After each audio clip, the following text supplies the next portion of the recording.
what an interesting day this has turned out to be. First off, it's the first live stream of the week, which means time for me to gift 5 memberships because you guys are so wonderfully supportive. You inspire me to do the same. So there we go. 5 new memberships. I don't choose who they go to.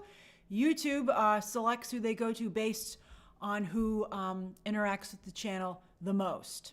Now, this is an extremely complex conversation. I woke up this morning to see what was developing, and I was quite surprised, not only to see how much attention this was getting. I thought it was a little side thing, and I saw it trending #1 this morning, and how high everybody's, people were so divided over it.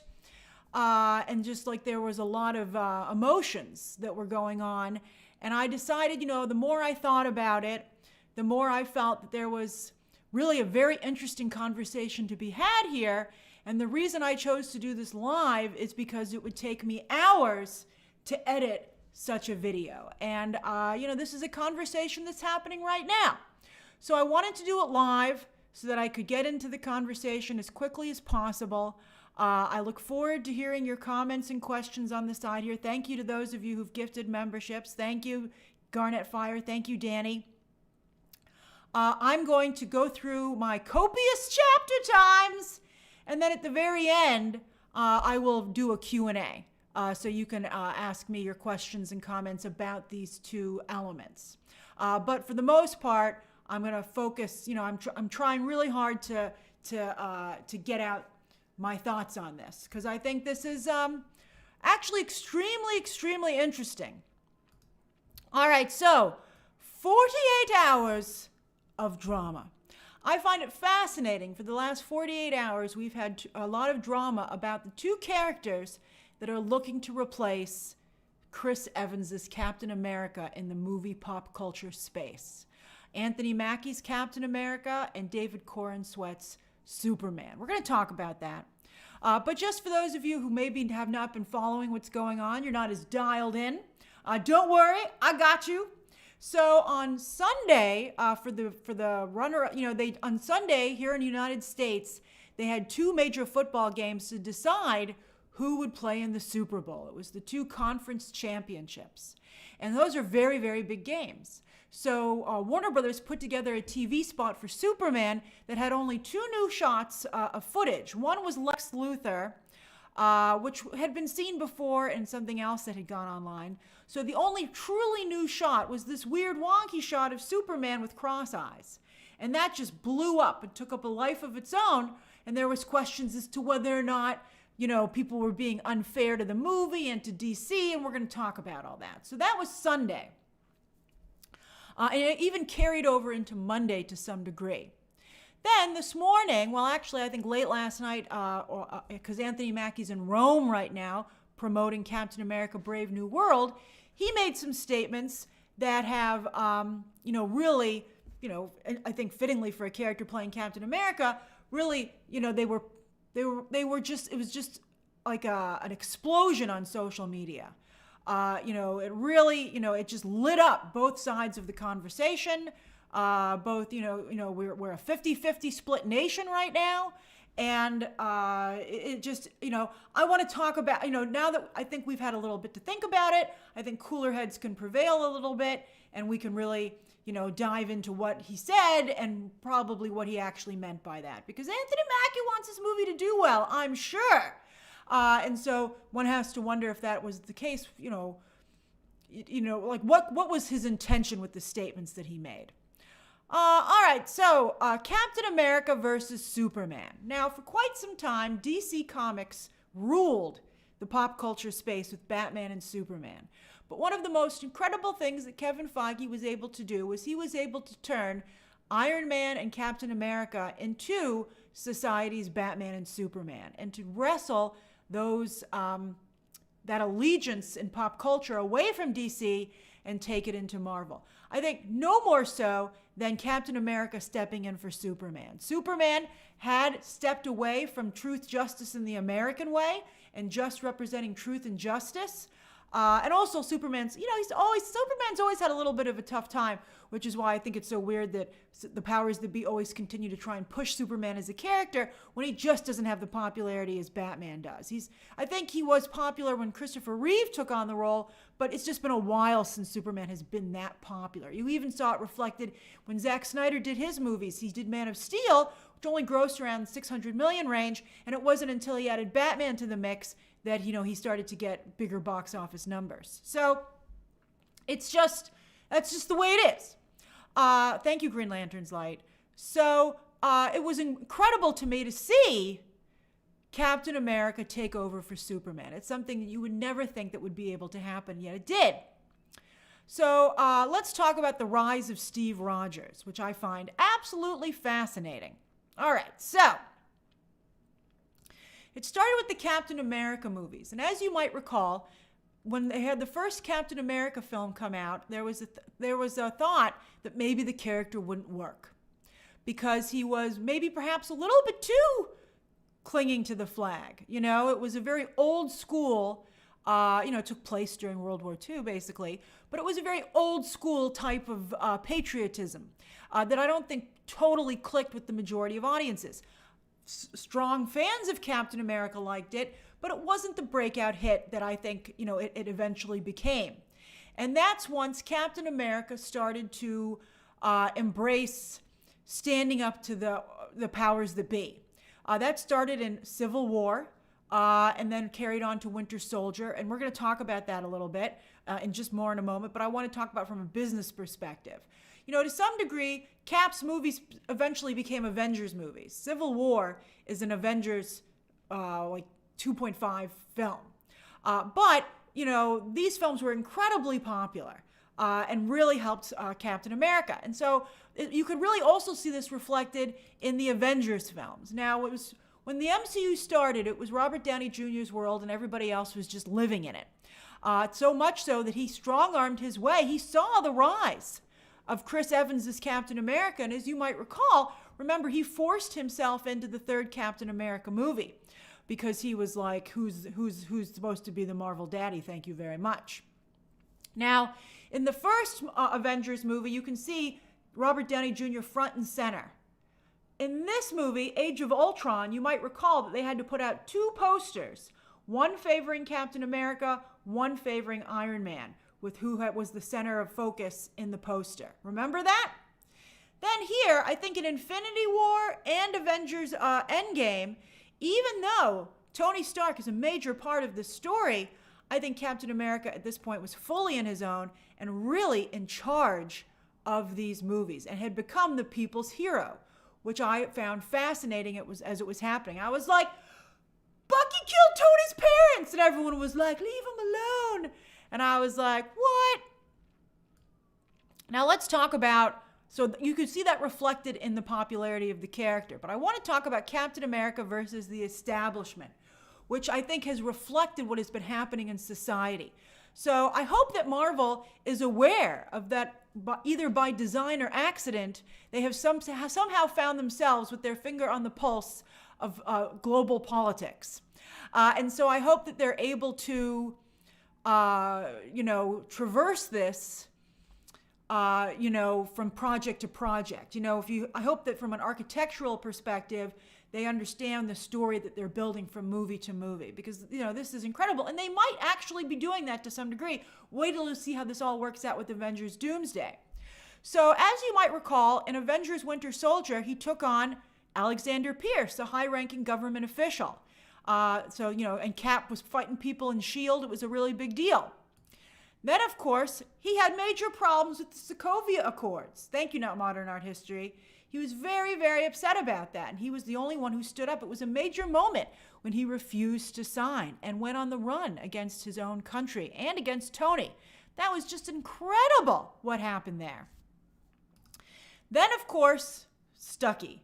Captain America's allegiance to his friend, above all else, really struck a chord with many people. There are those of us who felt that he really, really liked him, but I think that the willingness to stand up for a friend, and no matter what happened and no matter what the cost, personal or professional, I think really spoke to a lot of people who are feeling abandoned in many ways in society. And this was just a core development in the popularity of both these characters, but particularly Captain America. Captain America was unwavering in his support for his friend. And remember, Christopher Reeve so famously said that one of the reasons that he thought Superman was so successful was that Superman was everybody's friend instantly. No matter who you were, you could count on Superman to be your friend. And I think that this depiction of Steve Rogers had that quality as well. Steve would fight for you no matter what. He would not be dissuaded. And I think that was very, very likable. Then, of course, talk about a disruptor. Not only did he refuse to play the game and went off and lived his own life in the timeline and didn't come back and decided that he'd done enough, but he did not allow the powers that be to decide who would take on the mantle after him. That's very Chris Evans, Captain America. He decided on his own, and he made that choice, and he gave it to Sam Wilson. And that was incredible. I think not only because he believed in Sam Wilson, it does look like Joe Biden. That's funny to Guy Taiwan. That's very interesting. That's really fascinating. It's just fascinating how this story mimics real life. And he just decided to give it to Sam. And he didn't consult anybody, and he felt it was not only the right person, but the right thing to do in the broader context. And that's just very, very fascinating and interesting. So I thought that was fascinating. And then, of course, he was a man so good that he could wield Mjolnir. It was a great joke when Thor said he knew it in Avengers Endgame. But don't ever forget, I think we have to remember that it didn't have anything to do with the country that he supposedly represented. It was who he was as a person. That he was such a good man that he could wield Mjolnir. That he as a human being was worthy of an instrument of the gods. And that to me is really, really interesting. And what makes him worthy is not that he's an American, but who he is as a person. And I think that is starting to show something that's a shift in our culture. Let's discuss even further. Man, I just find this absolutely fascinating. All right, so something else that I've been speaking about since 2019. Let's move this picture here because I still think that it applies to what we're discussing. All right? So, that's right. He's a little Elphaba there, Rashad. That's right, from Wicked. So, you might recall when Joker came out in 2019, that was the same year that Parasite came out. And I had said that I felt that both these movies pointed out that, that the world was moving away from nationalism. People were no longer being patriotic to land. You know, land was starting to mean less. More and more groups were immigrating, going to places where they could have a better life. And they weren't so much immigrating to be in a specific country, but just because of opportunity. And they were taking a lot of their core values and identity with them. They weren't reimagining themselves. They were just moving themselves on the board. And so what I thought was really interesting with Parasite is that it was showing that the world was no longer being, and I had some friends point this out to me, which is where I got it from, and I could see it, is that it was no longer allegiance by nationalism, but allegiance by economic class. Very much the 99% versus the 1%. And that to me is a vital changing in the structure of the world. So that to me is just really, really important. So you wouldn't have a Captain America anymore. You would have a Captain 99%, which is very much what Chris Evans turned the character into becoming. Let's talk about that. So in Civil War, it became not it became a 99 versus 1% scenario. And suddenly, Robert Downey Jr.'s Tony Stark found himself representing the 1%. And no matter what was done to him, it was almost impossible for many people to find his character as sympathetic. Let me move my arrow so you guys know what I'm talking about. All right, so that, I think, very much reflected the time that we were living in. So, again, it's not nationalism, it's economic class. And I think you're seeing that even in the discussion of the Middle East, peace in the Middle East.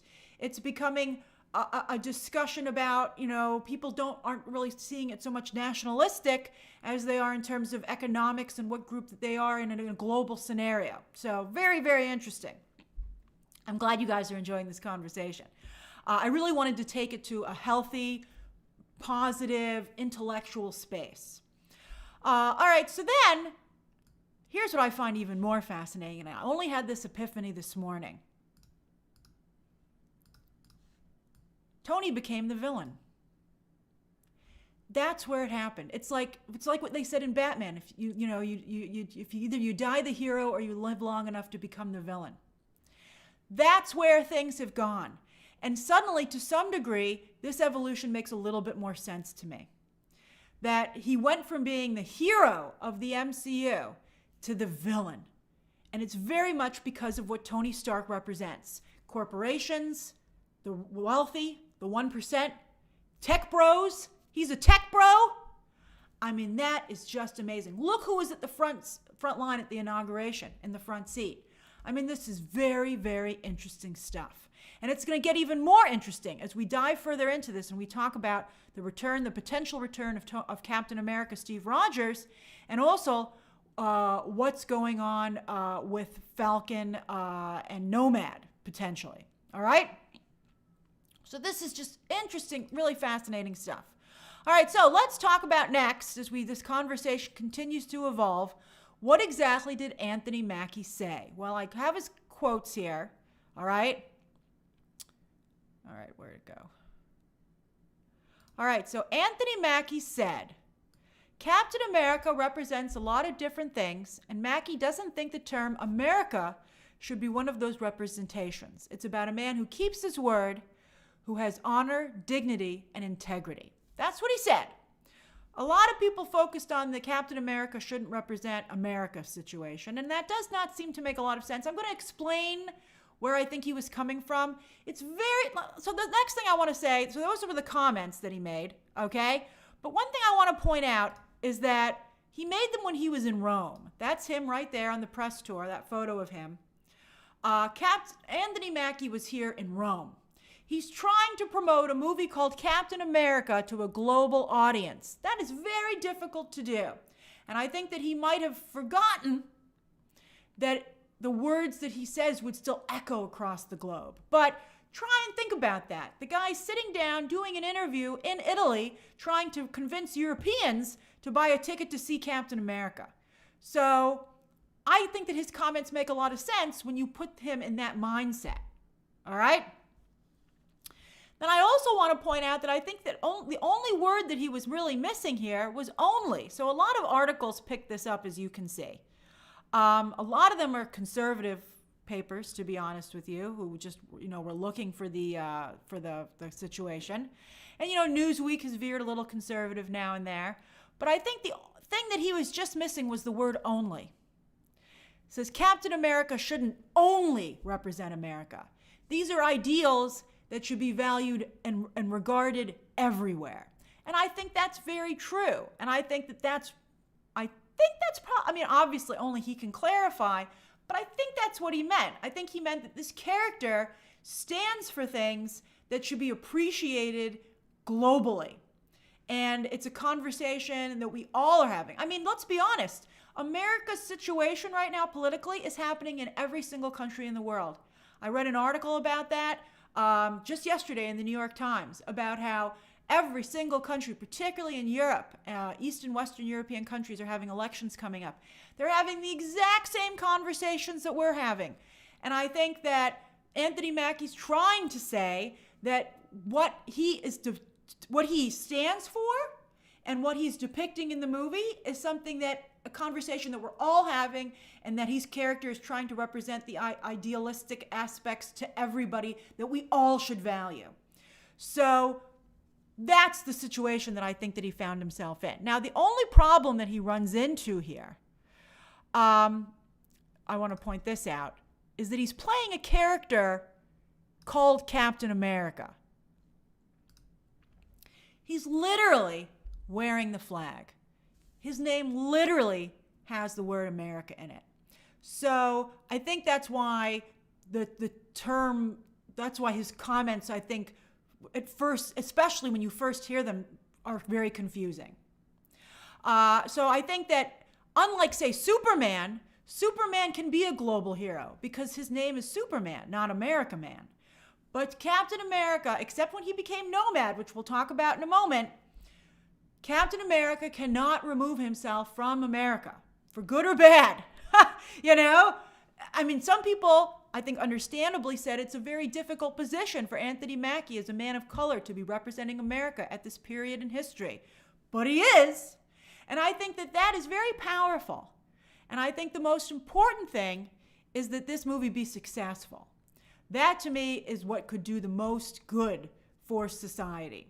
That a Captain America, a black man as Captain America, if it would be a successful film at the box office, that to me would be something that would be what would accomplish what I think everybody's looking, a lot of people are hoping to be accomplished. And I think, I think a lot of people feel that way, even though we're very divided. So that needs to be the top goal, just that this movie is successful. Like when they walk out to do the press, they should be, like they hit in Ted Lasso, they hit the sign, believe. I think they should all be like, everybody huddle. The most important thing is that this movie is successful. But he's not going to be able to divest himself from Captain America. Now, I think that the important thing to me is that America is a very complex place right now, perhaps more so than ever. And I think this movie is reflecting that. Look at this beautiful poster. Mwah, mwah, it's a work of art. And the fact that you would have a Tom Clancy style movie with a black protagonist is just incredible. And so I think that that's very exciting, and I think that we all just want the movie to really succeed, and that in and of itself says so much. Sometimes, actions speak louder than words, and Anthony Mackie as Captain America in a successful film is a very clear statement, and an unsuccessful film is unfortunately also a very clear statement. So the most important thing is that it does not go down that path. It would be very bad. It needs to go down the positive path of success. All right, so let's talk about a Captain America who does not believe in America. It happened. This very thing happened. A number of people have said, what if Chris Evans said this? Everybody would be okay with it. Well, I have to tell you, they would not be okay with it. Chris Evans has gotten increasingly political, as you might have recalled. And I do believe that had a little bit of an effect on his appeal as a global blockbuster star. It's hard to tell because he didn't do particularly well beforehand, before he joined Marvel. But, I think it affected him a little bit. So I think that, this is a tough space to be in right now. One of the one of the hardest places to stand in the middle. It's a very difficult thing to do, which is why those who can do it are very, are really good at walking that fine line. Because, Anthony Mackie finds himself in a little bit of a difficult position now. I think that he does not want to keep a certain group that would very much be interested in a movie called Captain America from seeing Captain America, yet he doesn't want to walk back comments that have really spoken to a number of people. So it would be difficult. It would be he has created a little bit of a difficult situation for him. That's right, Juan Gabriel. Chris Pratt has decided to try and be in the middle. I don't know how well that's, this is very hard situation to do. All right, now, in the comics, that's right, everybody. Back in the comics, Steve Rogers himself decided that he no longer believed in the flag. And he decided to become a character called Nomad. And you can even see in this very panel that he takes away and says, I'm no longer going to wear the red, white, and blue. And I even need a new name. And Nomad is a man without a country. That's the name of that character, which I think is very interesting. So there was a point when Captain America just couldn't take it anymore in the comics and did that. And I think that's incredible. Now, what's even more interesting? In the comic where he did it, it's Captain America and the Falcon. Look at that synergy. There's Falcon on the comic. That is incredible. And who is rumored to be appearing in Avengers Doomsday? Why, it's Chris Evans. And it's rumored that he would maybe be returning as Nomad to maybe fight alongside Anthony Mackie as Captain America. That is incredible. It is timely. It works with the characters. It works with the comics. That would be an amazing evolution. Fighting, where'd he go? Where'd we go find him? Fighting Doom!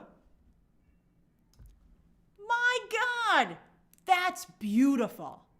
That is just really, really strong. So we'll see if that's what they decide to do. So I think that's just, it actually is coming together quite beautifully if we let them cook.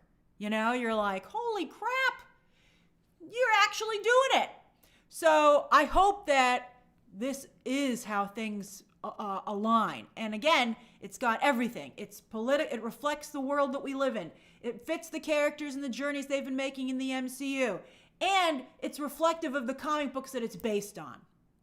So really, really strong stuff. All right, but you know what?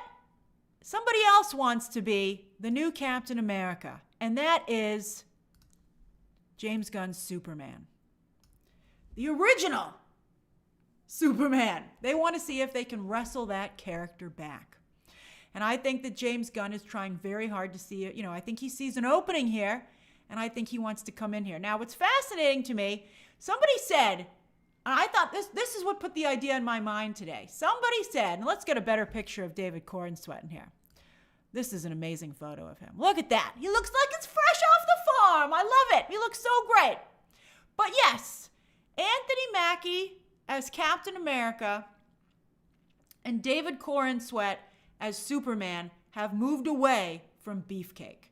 Somebody tweeted me today as a response to the conversation that we were having, and they said, these guys aren't Beefcake heroes.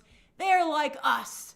They're regular guys. We're going back to heroes that reflect us, the fans. And I thought that was a very interesting take, and I wondered if it was the right take. We'll find out. We'll find out. Neither character is playing up Beefcake. I forgot to include my Beefcake shot of Chris Evans, but it's all seared in our brain. We all know which one it was. It was when Chris Evans had to stop that helicopter in a t-shirt. I laughed out loud.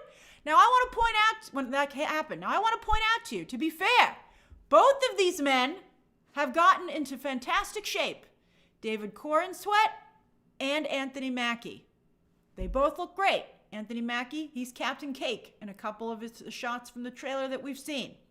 But the films and the costumes are not playing up that element. So it is interesting, and it's interesting they both decided to do it. They both decided to do it at the same time. You're like, that's so weird. Especially because I do think that of all the things that we've talked about with Chris Evans as Captain America, one of the reasons that he was the most successful was because a number of people thought he was super hot. They even commented on that. He was America's butt. And then when they had the two Captain Americas fighting each other. Even, Paul Rudd was doing fun jokes about it. So I just think that's very, very interesting. So we'll see. And by the way, I'll never forget that I was talking to some people. I was talking to two women, women of color actually, and we were talking about just the movies that were coming out. And one of them said they were looking forward to the new Avengers movie purely because Chris Evans was so hot.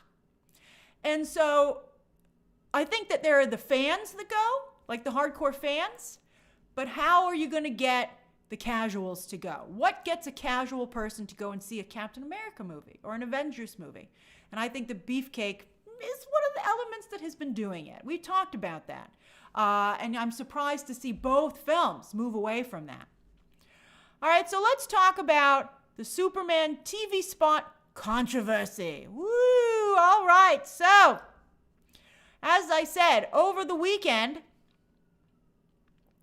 they released a really weird-looking shot of Superman, in this TV spot, and he looked cross-eyed. It looks cross-eyed. It's weird. It's just, it's a little weird. The eyes look like they're pointing in two different directions. and some people said you guys are freeze framing it, you're nitpicking. Well, first of all, I think at this point, anyone who's working in this space and doesn't realize that we freeze frame trailers is kidding themselves. We freeze frame the shit out of everything, just like we like to rank stuff. You should know that everybody's going to go through your spot with a fine-tooth comb and pull out the shots. And so you need to know that that's going to happen. One of you also pointed out that if you look at the way this shot is edited in the barrel roll, they skip a few frames. So you don't have the full momentum of the barrel roll, which I thought was also a very interesting observation. Now, some people said, everybody's just picking on this because it's DC, and nobody would do it if it was a Marvel movie. Well, you're wrong, because I want to remind you of a little movie called Quantum Mania. Came out 2023. Everybody really called the VFX into question on this film as well. It was a big issue. Everybody got very upset. There were articles about how Marvel's relationship with VFX, and in fact, Victoria Alonso ended up, the person who was in charge of dealing with the VFX studios for Marvel, ended up leaving the studio. So, I think that this is just an overall issue that has become a thing where, yes, audiences are aware of CGI, they pay attention to it, and they see it so much these days that when it looks off, it takes even the most casual viewer out of the situation. Now, then it became a conversation for James Gunn, to CGI or not to CGI. So somebody, said to James Gunn on, I think this was Twitter or Threads? And, somebody said directly to him, cool shot, bro. The face looks weird, though. I hope you fix the CGI. I'm sure you will. And James Gunn responded, this was on Threads. Yeah, James Gunn isn't really on Twitter anymore for the most part. He certainly doesn't respond. If you have a question for James Gunn, was it Twitter or Threads? Who knows? It was somewhere on social media. So as you can see, James Gunn said there is absolutely zero CGI in his face. People's faces can look different when you put a wide-angle lens up close. The background plate is Svalbard. It's 100% real, and so is David. Now, obviously, David Corenswet can't actually fly. So there's some CGI there, as some people pointed out. And it's pretty much David Corenswet on a harness with a wide-angle lens, and it's probably, it's either green screen with the plate, or potentially it's like in the volume. So they're flinging David Corenswet all over the place with a wind machine, and they're making sure the background moves behind him fittingly, so it looks like he's a human fighter jet. And some of you have pointed out that James Gunn was very, inspired by Top Gun Maverick. Thank you, Julio. And that's fine. I can understand James Gunn being proud of the fact that the shot is totally practical. But the problem is that it doesn't look good. And as I tweeted when somebody brought this to my attention, it does not matter how the shot was filmed. What matters is the end result. And you know what? I applaud them for trying to do it as practically as possible. I think it's going to make a great behind-the-scenes shot, a behind-the-scenes featurette. I loved seeing Henry Cavill film these things, and they had guys in CGI suits moving his cape for him. They were like, bloop, bloop, bloop, bloop, bloop, bloop, bloop. It was hilarious. But the problem is that the shot doesn't look good. You can do whatever you want, but the shot needs to look good in the end. So all they had to do, I feel bad. The problem is that his lead actor doesn't look his best. He doesn't look this good. David Corenswet looks really great in this role. I just am captivated by this photo. This photo. I'm captivated by it. I'm captivated by how good this photo is. So when I see this photo, I feel bad.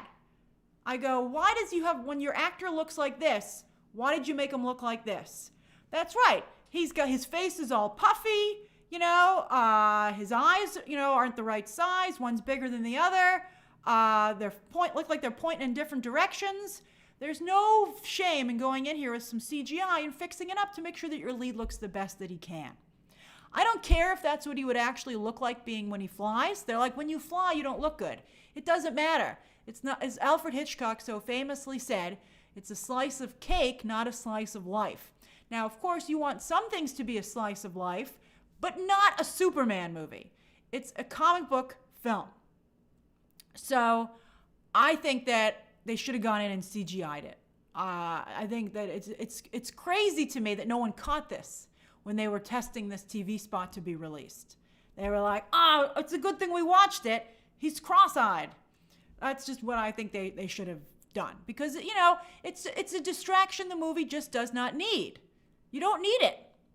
All right, then what's interesting to me, because we're having this larger conversation, I want to point out that James Gunn, who has borrowed an awful lot from Marvel, is also clearly borrowing the Captain America formula. Because, for instance, his Superman is also against the establishment. Although his Superman, this seems like the 99% is upset with him. I'd be like, Soups, does everyone hate you? And I guess maybe part of this movie that everyone does. But it's a very similar concept. The one man who stands for what's good against everything that's wrong. It's very similar to the approach that Steve Rogers did in Civil War. So it's interesting to me that they would set that up. Very, very interesting. And then even more so, the flag. Now, I'm curious as to how this is going to work. America or Superman to the rescue. Now, obviously, you have somebody in a part of the world which is distressed, hoping for help. And so, back in the day, probably around World War II or after, it's hard to tell because a lot of propaganda out there. It's hard to tell exactly what, I know what America was putting out. I'm not quite sure what everybody was picking up. But, there was this idea that when you saw the American flag, the idea was that people were excited about it and that America was coming to the rescue. America took on this global police kind of role. And, America and Americans were very proud of it. It wasn't like British, what do you call it? What is the term for colonization? It wasn't colonization. It was a helping hand. So, that's at least how Americans saw it. Again, it's like that Euphoria quote. Like, wait a minute, does this play about us? It's like suddenly, you're like, wait a minute. But I'm just telling you the way it went. All right? That's how it was perceived. So it's like, this is like, you have to understand. I know a lot of you are having like a really good time and being like, ha ha, all right? But I think you have to understand the whiplash that a lot of Americans are experiencing, where they're like, what? How do you feel that way about all of us? It's just very, very difficult, okay? So I don't know if it helps that, it's the Superman flag there, as I said, when the Superman movie was first coming together, I thought that you really needed a situation where people's own heroes save them. They can ask Superman for an assist, but, you want someone, I think people are looking for a hero that reflects them and to feel that they can save themselves. So that's one of the, it's interesting, Ben 10, you bring up Black Adam. Yes. And I thought that's what Black Adam was going to be about. And it tried to be about that, but it didn't work because, it's like that wasn't just not an intellectual team of people making the movie. But I thought that was interesting. But so I'm not quite sure how this is going to be perceived. But, even, it's truth and justice now, not the American way. But yet Superman is still very much perceived that way. He still operates out of America. He still is, he's still from Kansas. His friends, it's not, one of the nicest things that I think Zack Snyder did was that he put Wonder Woman in London or Europe and made Wonder Woman a European figure, which I thought gave Zack Snyder's DC a more of a global feel. Like, where did Diana work? She worked at the Louvre instead of in Washington, D.C. And I thought that was a very good idea. And so, as long as Superman is, that's why they've moved the Justice League headquarters to the suborbit. It used to be there was a Hall of Justice on Earth, and the comics have really abandoned that, and now they just orbit the Earth in a satellite space station. And I think that's gone a long way to making the Justice League seem more like a global organization. But I think that Superman, no matter how you phrase it, will always be an American hero. And that's just the scenario that you live in. And I think that Superman and Captain America are always going to be associated with America. And I just don't think that there's anything that can be done about that. And I think that both characters are supposed to embrace the American ideal. You know, the ideas that America was founded on, and that people, even in America, maybe perhaps especially in America, hope that we can cling to. I think nothing is scarier than the idea that America would abandon its soul. Because I think right now, if you were to ask, you know, the two divided sides of America what the American ideal was, they would agree. But they both think that they're the ones representing it. Isn't that interesting? Right? They would both think that they were the ones who were representing it. But if America were to, you know, there's a famous quote, America is a city on a hill. You know, a shining beacon. And if that light were to go out, you know, maybe that's what Anthony Mackie is talking about. Oh my God, this is so amazing to me. Maybe Anthony Mackie is talking about the fact that it's too much pressure for America to be the only light that's a beacon in the world. And that perhaps that beacon needs to be lit by everybody. And maybe you're right, Elia. Maybe America, maybe what Anthony Mackie is trying to say is that America can't be the idea. The idea needs to transcend America and just to be a global idea of goodness and what's right. That is amazing. That is really, really incredible. Wow. And so in some ways, I'm grateful for Anthony Mackie for starting us on this conversation and putting us here.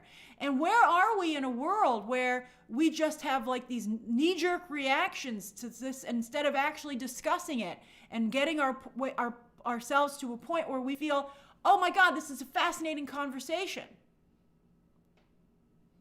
And if you're still like, America, fuck yeah.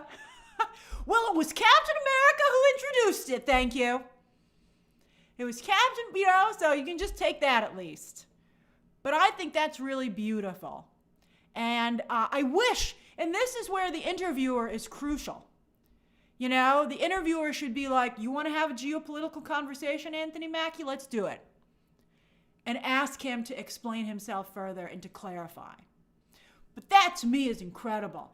This idea that we can't just rely, because if the light goes out in America as the city, as that beacon on a hill, how can we thrust the world into darkness? We can't allow that to be the only source of light. And that to me is just amazing. It's just incredible. All right, so that's my comments on it. I feel very strongly about it. I think it's been an amazing, I was thinking about this earlier today, and I'm glad we were able to have this conversation. It makes me more excited for the movie. And I'm curious as to who's going to be able to do this. You know, Captain America 4, Superman, both movies. They are coming out at a very weird time for the type of films that they are. All right, so let's do the Q&A. So we'll do 10 minutes of Q&A. Thank you for joining me for this conversation.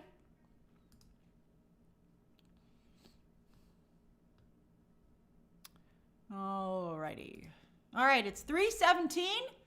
You can ask me questions until 3:27. Sib says, as a foreigner, they really appreciate these insights. I do think a more global superhero space is the way to go. Well, it's interesting you mentioned Ms. Marvel, T'Challa, Namor, Blue Beetle. Some of those characters were popular and successful, some weren't. It's a learning curve. Hollywood's going to have to find the right balance. Doom Von Doom says, do superheroes in Hollywood have to reflect America today to succeed at the box office? We'll find out. We'll find out what happens. That, to me, is going to be very interesting.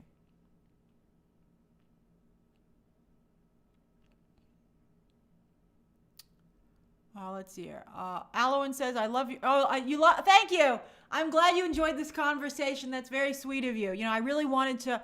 I want to maintain this as a positive, constructive space. And also, I felt and I was talking to some friends, you know, before this live stream, and I was like, why would Anthony Mackie say that? And a number of my friends said he couldn't possibly have said what it seems like he said because he wants his movie to succeed.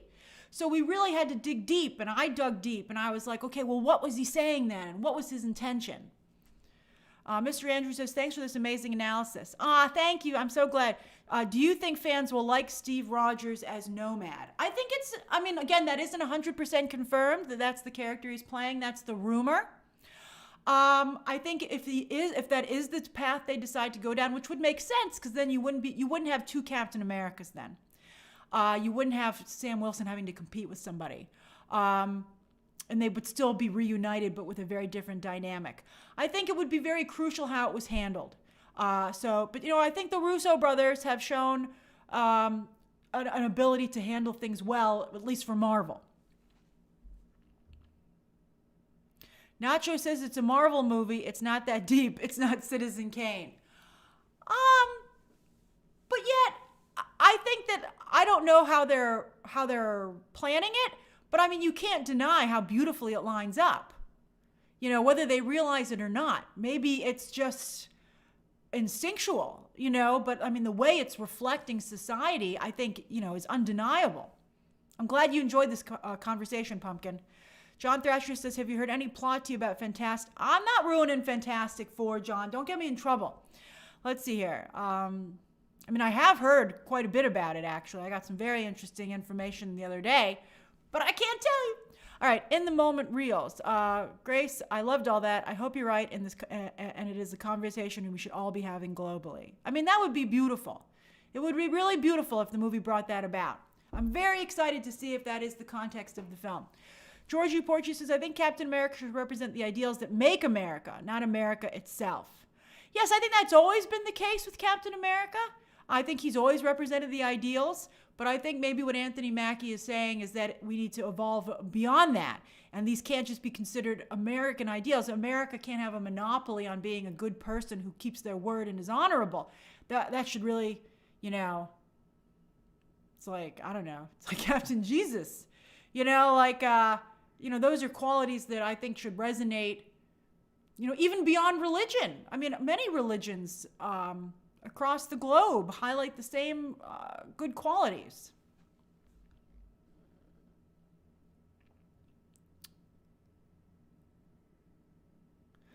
Thanks, Junior628. That really means a lot to me. I'm really glad you feel that way. I was like, I got to talk about this. How am I going to talk about it in a constructive manner? And so I was very happy that I was able to figure it out.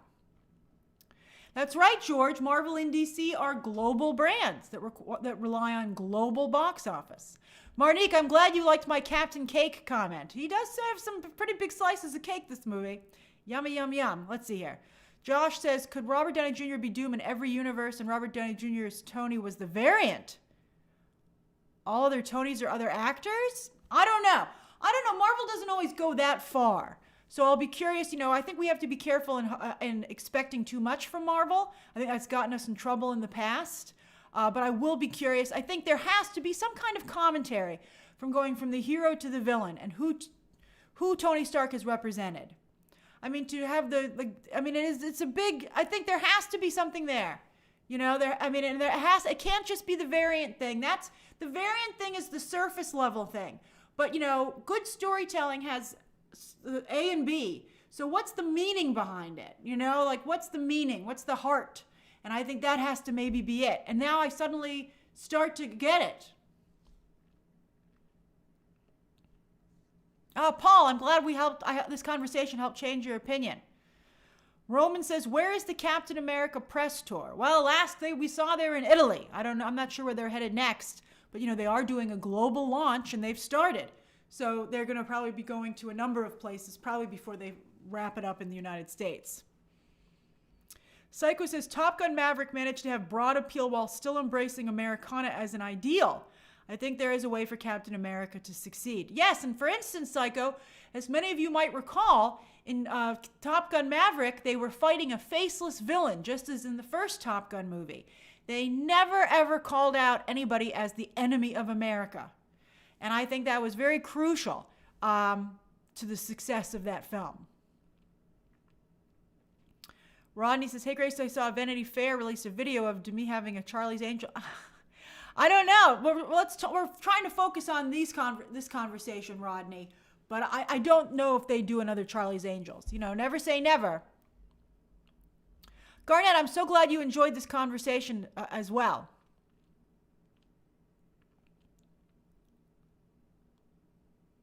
Kyle says that he feels that Captain America should represent America. Yes. I mean, as I said, unless the character becomes nomad, you can't escape the America correlation because it's in the name and in the costume. But perhaps in saying these things, you know, it is, you know, I think, you know, you have to look at where we are in the world and where people feel allegiance these days. And I think I do feel that, you know, it's changing, it's shifting, and I'm not quite sure what could get it to shift back.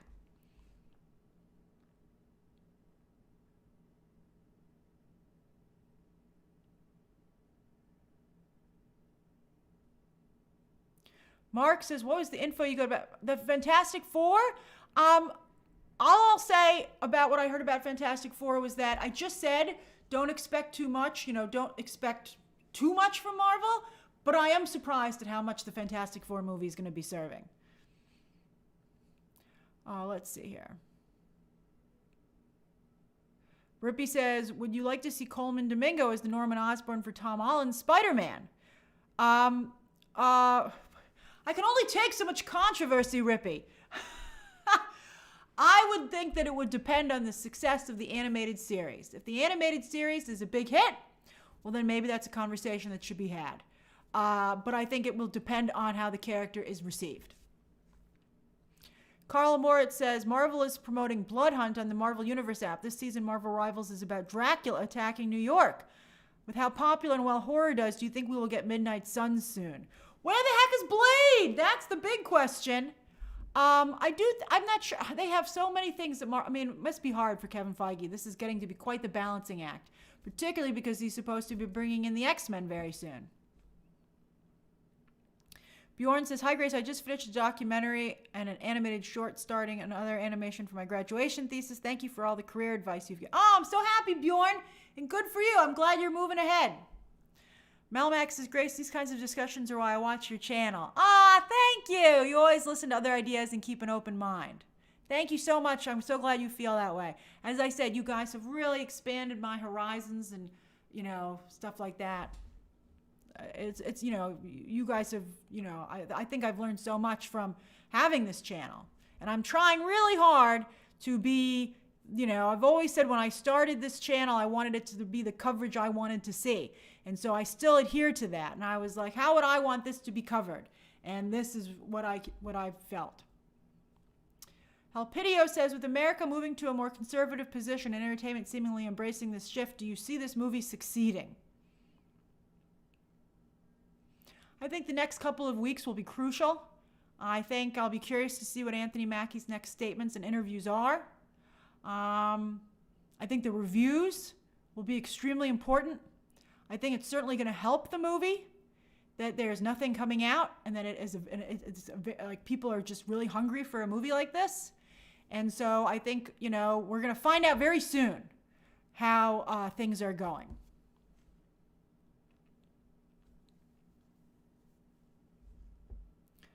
I'm glad you enjoyed BTT today, Wiki Nomad. Oh, Tomas, enjoy your dinner. Pacific Coast High Gay. I love that name. Says, does everyone know that last week's hundreds? You know, that you're bringing up an interesting point. Pacific Coast Highway is pointing out that there have been numerous protests in other countries about the direction that America is heading in. And yet that was not covered by, not only was that suppressed by American social media, but also by, it was not covered by American news or outlets. I think that the world is a very complex place right now. I think that I am disappointed that we are not getting the full picture from the sources that we rely on, be they old or new. I think that's very alarming. I think everybody has the right to draw their own conclusions. But I do think that it's not so clear cut overseas. As I said, there are global protests, but there are also a number of people who are, I think America's situation is every country's situation right now, which again proves my point about the lack of nationality and more about a global scenario that we all find ourselves in. The lines of borders have faded away and we're all in the same scenario. Wanda's attorney says, I feel like there's a lot to be said about John Walker and why being a representative of the government made him a bad cap and why Sam being a free agent for the people makes him a good cap. That's very interesting, and I would hate to lose that commentary because U.S. agent joined Thunderbolts. And now he's just kind of like being funny.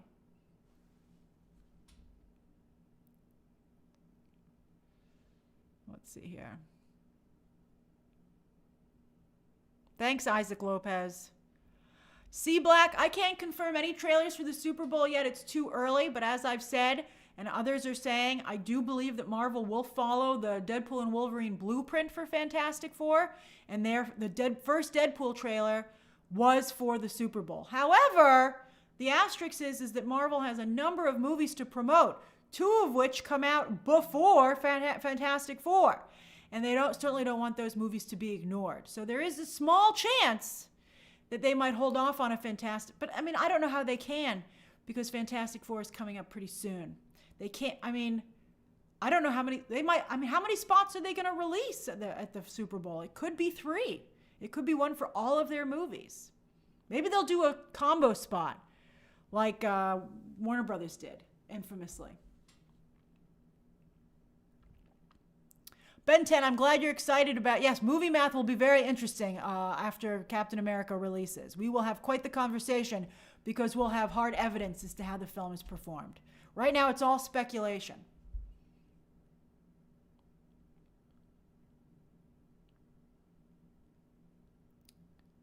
Oh my goodness. Okay. Mexican 8 Nachos says, hi Grace, just wanted to ask something. At this point, who do you think will win at the box office arena, Soups or Captain America? I would need to see the reviews for the films. I need to see what the Rotten Tomatoes scores are, and I would need to see the movies themselves. I think both movies, to their credit, have done an excellent job of hiding a large part of the film. So, I'm not sure. I mean, if I had to guess right now, I would say they would both probably do around 700 million, like Batman did. And so that's where I would probably put both of them right now. Okay. All right, I better get going.